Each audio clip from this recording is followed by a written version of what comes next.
Once upon a time, in the heart of Europe, there existed a mighty ruling family known as the Merovingian Dynasty. Their story begins with a legendary figure named Merovech, a brave leader among the Salian Franks who fought alongside the Romans in the historic Battle of the Catalonian Fields. However, it was Merovech's grandson, Clovis I, who truly brought glory to the Merovingian name. Clovis expanded their power across the lands of Gaul and parts of northern Germany, uniting all Frankish tribes under a single rule. When Clovis passed away, his kingdom was divided among his 4 sons, a decision that sowed seeds of discord and civil strife within the dynasty. The Merovingians, often called the long-haired kings, had a unique way of asserting their right to rule. They distinguished themselves by keeping their hair flowing long, a symbol of their divine mandate.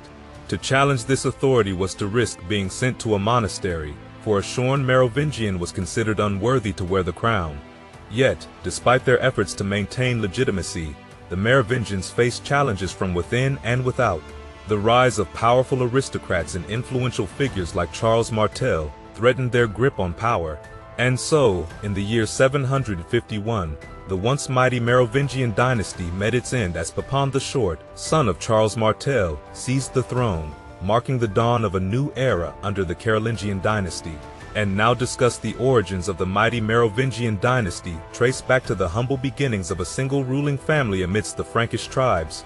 These tribes, including the Salian Franks, found themselves intertwined with the grand tapestry of the Western Roman Empire. In the year 358, an agreement was struck between the Romans and the Salian Franks, granting them land in Belgic Gaul in exchange for military service. This pact forged a path for certain Franks to rise within the Roman hierarchy, some even reaching esteemed positions such as consul or master of soldiers. Among these rising figures was Clodio, a leader of the Salian Franks in the early 5th century. From his stronghold in Tournai, Clodio expanded his influence over the lands of Belgium, offering protection and opportunities to the Gallo-Roman citizens left vulnerable by the waning Roman authority. Following Clodio's reign, the mantle of leadership passed to Merovech, his purported son. Legends surrounding Merovech's parentage intertwined with myth and fantasy, attributing his lineage to a mythical sea beast known as a Quinator. Despite the fantastical tales, Merovech's historical significance lay in his leadership against the Huns in 451 and his role as the father of Childeric I. Childeric I, who ascended the throne around 458, continued his father's legacy by maintaining close ties with the Romans. His strategic alliances and military campaigns along the Loire greatly bolstered Salian power in northeastern Gaul. Upon Childeric's death in 481, his son Clovis inherited a realm ripe for conquest.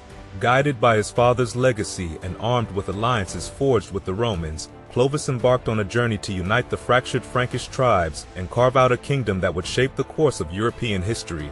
And so, the stage was set for the rise of Clovis I, the legendary figure who would ascend the throne and usher in an era of Merovingian dominance over Gaul.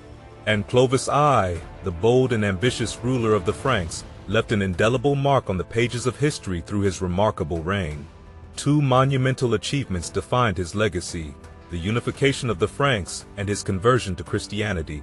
In the year 486, Clovis embarked on a mission to unite the fractured Frankish tribes, beginning with the defeat of Syagrius, the last Roman official holding sway in Gaul. With the capture of Soissons, Clovis established a formidable power base from which he launched campaigns against the Alemanni and the Visigoths. At the Battle of Tolbiac in 496, he vanquished the Alemanni, solidifying his dominance in the region. His victory at the Battle of Bauil in 507 further extended his influence into Aquitaine and curbed the power of the Visigoths, who posed a significant threat to Frankish expansion. Clovis's strategic alliances through marriage, including his union with Clotilda, daughter of a Burgundian king, bolstered his authority.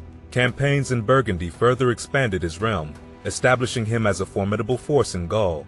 Amidst his triumphs on the battlefield, Clovis made a fateful decision that would alter the course of history: his conversion to Christianity.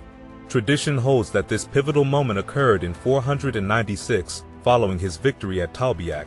Despite being a pagan prior to the battle, Clovis, in a desperate plea for victory, turned to the Christian God, vowing to embrace Catholicism if granted success. Miraculously, victory came to the Franks, and true to his word, Clovis embraced Christianity, leading 3,000 of his warriors to the baptismal font alongside him.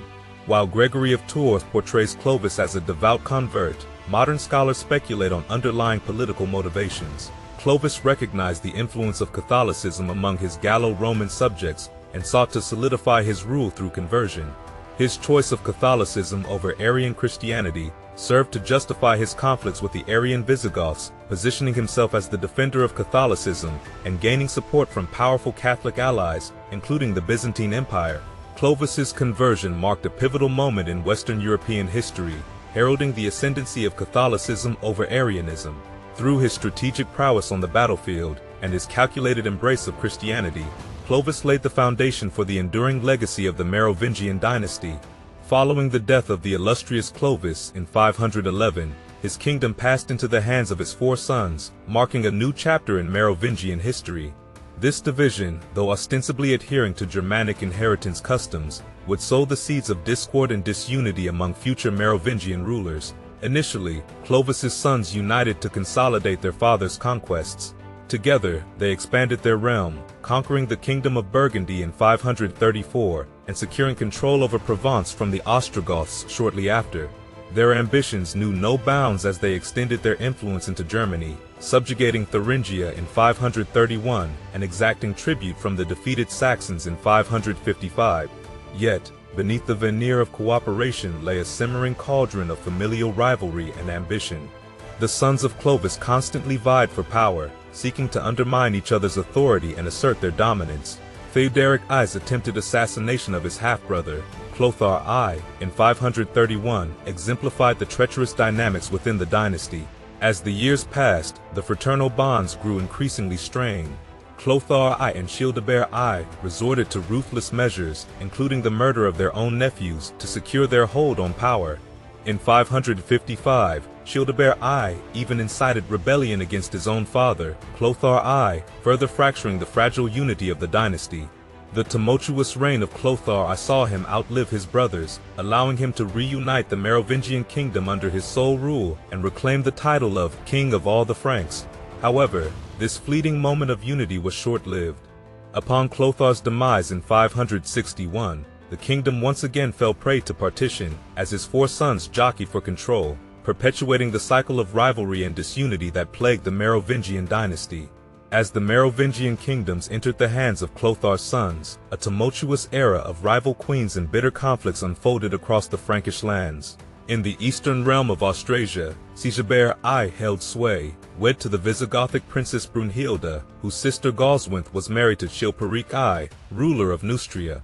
However, Chilperic's unhappy marriage to Galswinthe led to her tragic demise, murdered to make way for his mistress Fredegund. The murder of Galswinthe ignited a deadly feud between Sigebert and Chilperic, culminating in civil war in 572. Despite Sigebert's impending victory, his life was cut short by assassins, likely sent by the vengeful Fredegund. With Sigebert's demise, Chilperic sought to seize control of Austrasia, but his ambitions were thwarted by Guntram, who safeguarded Sigebert's young son, Childebert II. Following Chilperic's assassination in 584, Guntram assumed guardianship of Chilperic's infant son, Clothar II, preserving a fragile peace among the Merovingian realms. However, upon Guntram's death in 592, tensions erupted once more as Childebert II and Clothar II vied for supremacy. The conflict between the young kings mirrored the rivalry between their mothers, Brunhilde and Fredegund, whose enmity had deepened over the years. With Fredegund's demise in 597, Clothar II continued the struggle against Brunhilde, culminating in Childebert II's mysterious death in 596. The deaths of Childebert II and his sons sparked renewed hostilities, with Brunhilde's grandsons waging war against Clothar II. Yet, their infighting proved their undoing, leaving Austrasia-Burgundy vulnerable to Clothar II's invasion in 613.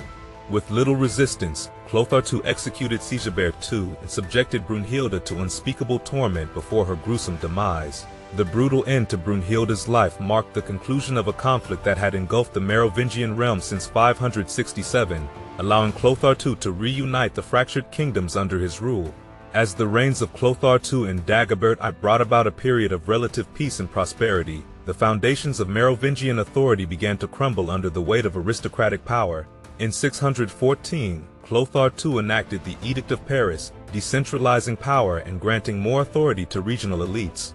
This move, coupled with the empowerment of the mayors of the palace in 617, marked a significant shift in the balance of power within the realm. However, discontent simmered among the Austrasian aristocracy, who felt marginalized by Clothar's preference for Neustria.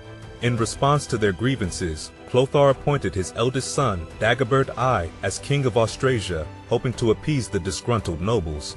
Yet, Dagobert's attempts to consolidate his rule faced resistance from the powerful Austrasian magnates, leading to ongoing unrest. Upon Clothar II's death in 629, Dagobert ascended to the throne as king of all the Franks and moved his capital to Paris in a bid to weaken Austrasian influence. However, Dagobert's actions only served to exacerbate tensions, sparking a revolt in Austrasia against his rule. In 634, Dagobert was compelled to once again grant semi-autonomy to Austrasia, appointing his young son, Sigebert III, as its king. Following Dagobert's death in 639, Sigebert III ruled in Austrasia, while the combined kingdom of Neustria-Burgundy passed to Dagobert's younger son, Clovis II. Yet, both Sigebert and Clovis were mere figureheads, their realms effectively controlled by the aristocracy and the mayors of the palace. The decline of Merovingian power continued unabated, as the nobles entrenched themselves further, rendering the kings little more than puppets in the hands of their advisors. Sigebert III and Clovis II, dubbed the Do-Nothing Kings, presided over an era of dwindling royal authority.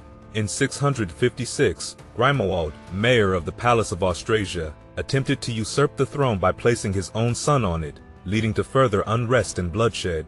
The subsequent years witnessed the rise of the Pippinids, a powerful aristocratic clan whose dominance culminated in the ascension of Charles Martel as mayor of the Palace of Austrasia in 715. Charles Martel's dynamic leadership and military prowess cemented his status as the de facto ruler of Francia. With the throne effectively vacant, the illusion of Merovingian authority shattered under his reign. In 751, the last Merovingian king, Childeric III, was deposed by Charles' son, Pepin the Short, marking the end of the Merovingian Dynasty and the dawn of the Carolingian era.